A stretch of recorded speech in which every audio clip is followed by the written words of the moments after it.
Oi, Eliane, bom dia. Oi, bom dia, Raíssa e Carolina, ouvinte. Bom dia, Eliane. A gente vai fazer uma participação aqui, pedir a participação do nosso repórter Gustavo Lopes, que está acompanhando um evento que está começando agora sobre o papel do Supremo nas democracias, que acontece hoje e amanhã, que vai trazer um pouquinho sobre os convidados e os assuntos que vão ser tratados nesses painéis. Tudo bem, Gustavo? Bom dia. Bom dia, Carol. Bom dia, Eliane. Bom dia também aos ouvintes da Rádio Eldorado. É isso mesmo, começa daqui a pouco aqui no auditório da Universidade Mackenzie, no centro de São Paulo. Esse seminário sobre o papel do Supremo vai se discutir aí a atuação do Supremo Tribunal Federal, não só no Brasil, mas também em toda a América Latina. São esperados aqui para participar dos painéis que acontecem aqui no Mackenzie o presidente do Supremo Tribunal Federal, Luiz Roberto Barroso, além do ex-presidente do Supremo Tribunal Federal, ministro Carlos Aires Brito, e também o decano do STF, Gilmar Mendes. Entre os assuntos, a pressão que o STF sofre nos dias de hoje, tanto a pressão popular como a pressão legislativa, né? Vamos lembrar que na semana que vem está previsto aí a votação de uma PEC que limita decisões monocráticas dos ministros do Supremo Tribunal Federal. Também será discutido aqui o STF no Brasil em comparação com as outras cortes na América Latina. A gente sabe que a América Latina tem várias peculiaridades, entre elas que nem todos os países vivem uma democracia plena. E no último painel, esse com a presença do decano, ministro Gilmar Mendes, será discutido as cortes constitucionais e também a qualidade da democracia. E eu volto ao longo da programação da Rádio Eldorado, trazendo aí a palavra dos palestrantes, principalmente dos ministros do STF, sobre o papel do STF aqui no Brasil. Carol. Obrigada, Gustavo. Bom trabalho aí para você. E é isso, né? O evento que começa às 9h30 vai ter transmissão nas redes do Estadão, então é possível também você acompanhar via internet. Bom, Eliane, a gente está aqui de olho no caminho que está sendo feito pelos brasileiros que deixaram a faixa de Gaza, chegaram no Egito e agora estão voando de volta aqui ao Brasil. Devem chegar hoje à noite e um alívio, né? Saber que pelo menos eles vão estar em segurança. Puxa vida, isso foi uma novela, e uma novela tensa. Tensa porque os brasileiros, inclusive com crianças, esperando esse tempo todo, e o Egito empurrava para Israel, Israel empurrava para o Egito, mas enfim, eles conseguiram atravessar a fronteira ontem de Gaza para o Egito, né, foram de van, de carros, né, por terra até o Cairo, que é a capital do país, e estão voando para o Brasil. São 3 paradas, né, vão parar em Roma, nas Ilhas Palmas da Espanha, depois em Recife, até chegar no Brasil, aqui em Brasília, né? Mas já é um alívio. A expectativa deles chegarem às 23 horas, mais ou menos, ou um pouco mais, e o próprio presidente Lula, além de ter destacado 4 ministros para esperá-los, evidentemente o chanceler, né, Mauro Vieira, que foi incansável nisso, e o próprio presidente Lula pensa em recebê-los no aeroporto de Brasília. Grande parte deles vai ficar, vai para suas casas, né, para suas famílias, e quem não tiver família no Brasil terá um abrigo numa cidade do interior de São Paulo que não foi nominada exatamente por uma questão de segurança. Então, foi muito cansativo, foi exaustivo. Na última hora, 2 brasileiras desistiram. Uma mãe e uma filha não vieram. Mas o fato é o seguinte: a operação brasileira, tanto diplomática como da FAB, para trazer os brasileiros, foi uma operação, sim, bem sucedida. Muito sofrida, muito doída, mas finalmente, né, E agora, vamos ver como é que fica, né, esse acolhimento no Brasil. E também a parte política, né, envolvendo, por exemplo, a presença de ministros, o próprio presidente Lula para receber esses brasileiros, né, no momento em que tem umas informações desencontradas sobre outros brasileiros que estariam manifestando interesse também de retornar aqui ao Brasil, vindos de Israel, não, Eliane? Pois é, foi bom você perguntar sobre isso, Carolina, porque eu tive a informação no início da tarde de sexta-feira de que havia um novo grupo de 54 brasileiros inscritos para voltar, né? E aí a gente considera brasileiro, esposas e maridos palestinos desses brasileiros, filhos, etc., e seriam 54. Eu tive essa informação de fonte muito quente, que é diretamente envolvida, inclusive com o repatriamento dos brasileiros. E depois também o G1 publicou essa informação com uma entrevista do embaixador brasileiro em Ramala, que é o Alessandro Candeias. Então, bem, duas fontes, a minha fonte, o Alessandro Candeias, por um outro órgão, e falando no mesmo número, 54 brasileiros, mas o Itamaraty nega oficialmente, via assessoria de imprensa, diz que não existe isso. Bem, se existir, é uma operação muito complexa também, porque é mais um avião, é mais negociação com o Egito, é mais negociação com Israel, enfim, é mais dinheiro, inclusive. Vamos ver, porque a situação, a guerra está se deteriorando rapidamente, né? O Israel já conseguiu destruir um ponto central do comando do Hamas, né?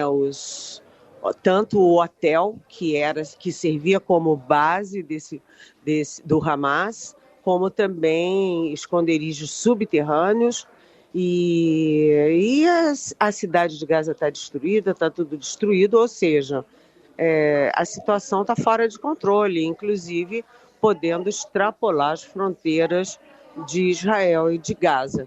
Então, se tiver ainda brasileiro lá, é agora ou nunca para sair, né? Eliane Cantanhede conversando conosco de Brasília para falar sobre essa semana no Congresso, com um feriadinho no meio, Eliane. O que deve sair, especialmente em relação à reforma tributária que está chegando na Câmara?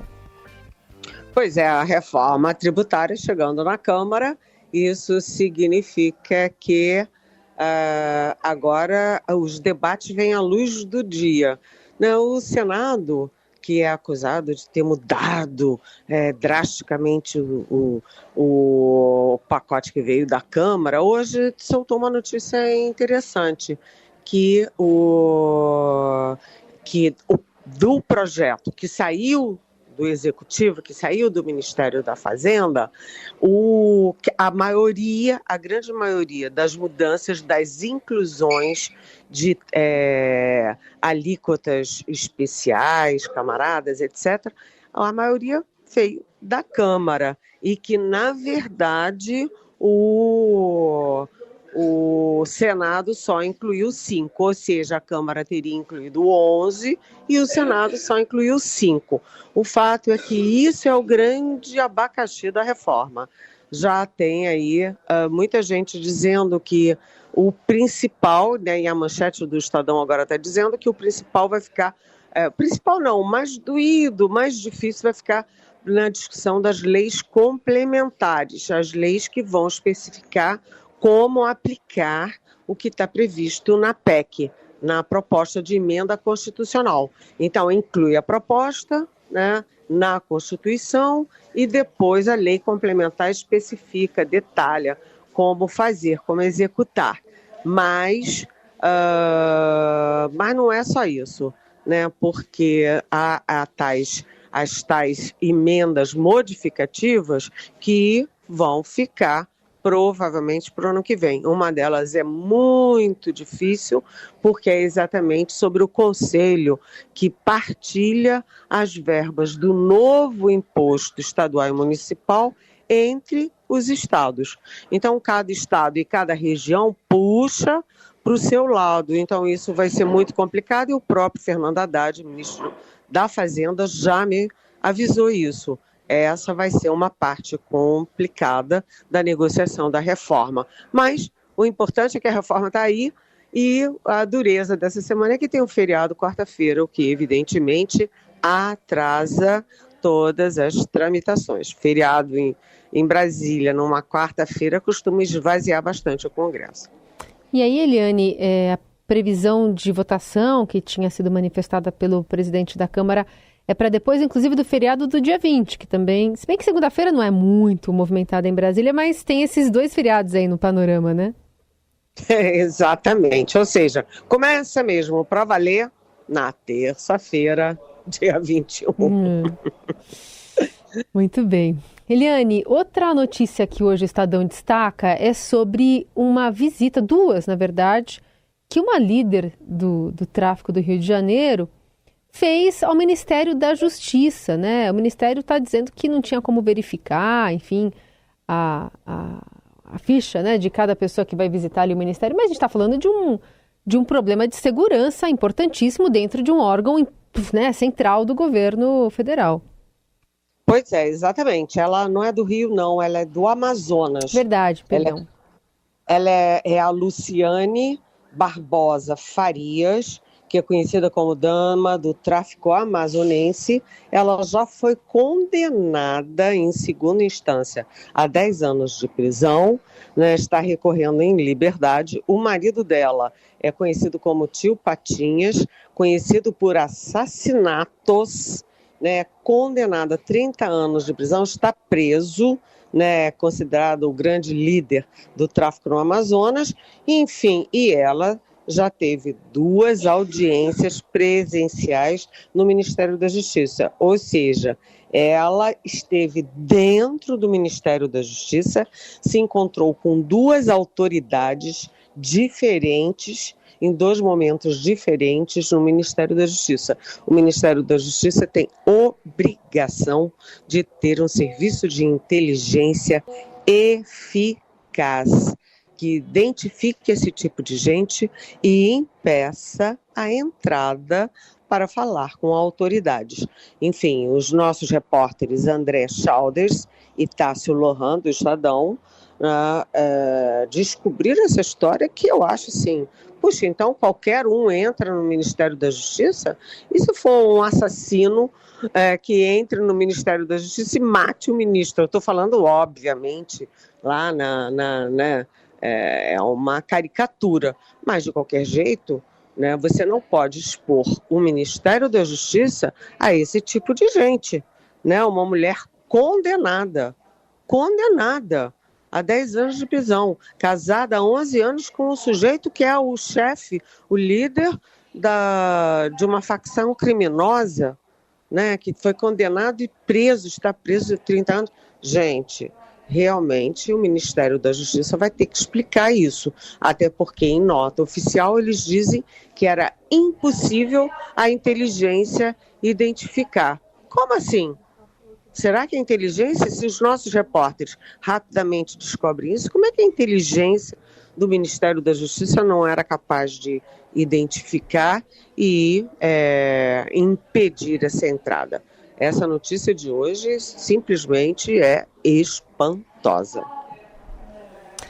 Eliane, chegou algumas manifestações aqui quando a gente falou mais cedo sobre eleição na Argentina. Ontem teve um debate, né, entre o Milei e o Massa e o Brasil acabou virando o assunto, o Brasil e a China, por conta da questão econômica. Teve uma parte ali da conversa em que, acho que a gente pode até recuperar, Nelson Volter, se você tiver aí à mão, uma que um fala assim, você não vai se encontrar, né? O Milei disse que não vai se encontrar com o Lula se for eleito, mas aí ele fala assim, mas o Massa também, o Fernandes também não se encontrou com o Bolsonaro quando ele foi eleito, né? Vamos ouvir um trechinho aqui dessa fala. Brasil y China, ¿vas a mantener relaciones o no? Porque los trataste de comunistas a los dos presidentes. Vamos por partes. Las relaciones comerciales las establecen los privados. Es más, te cuento, digo, vos pertenecés a un gobierno donde Alberto Fernández no hablaba con Bolsonaro, así que ¿qué problema hay si yo hablo o no dejo de hablar con Lula? Essas manifestações aí de um lado e de outro, e colocando o Brasil cada vez mais nessa linha aí de tiro, né, por conta também dos marqueteiros, né, do presidente Lula que estão ajudando massa ali nessa eleição. Enfim, é um panorama que a gente vai ter aí para a semana para acompanhar essa reta final também, não? Sim, a gente tem que acompanhar a eleição na Argentina, porque a Argentina é nosso principal parceiro histórico, né? Nosso vizinho histórico. Nós precisamos da Argentina para reforçar o Mercosul, por exemplo, para fechar o acordo do Mercosul com a União Europeia. É nosso vizinho estratégico, né? É a Argentina. E agora os dois lados têm apoios no Brasil. O bolsonarismo apoiando o Milei, né? Que não é nem extrema-direita, ele é absurdo, né? Uma opção absurda, um sujeito que faz reuniões e deixa uma cadeirinha vazia porque diz que é para a alma do cachorrinho dele que morreu, né? E ele quer acabar com o Banco Central, quer acabar com todos os serviços de saúde e as universidades estatais, quer fazer tudo privado, e ele tem o apoio não apenas do bolsonarismo, mas da própria família do Bolsonaro. E do outro lado, o presidente Lula está por baixo dos panos, mas nem tanto assim, apoiando o Massa, que é o ministro da Fazenda, que, enfim, afundou de vez uma economia que já vinha afundando há muito tempo. E o Lula, como você disse, Carolina, mandou os marqueteiros dele para a Argentina, e o PT, via Gleice Hoffmann, que é a presidente nacional do partido, o PT está apoiando claramente, à luz do dia, o Massa. E lembrando que 8 ex-presidentes, né, aqui da região e principalmente da Argentina, estão apoiando o Milei. É muito curioso isso. É uma escolha de Sofia. Um ministro da Economia que afundou de vez a economia versus um camarada que fala absurdos que chocam a comunidade latino-americana e boa parte das pessoas de bom senso no mundo, né?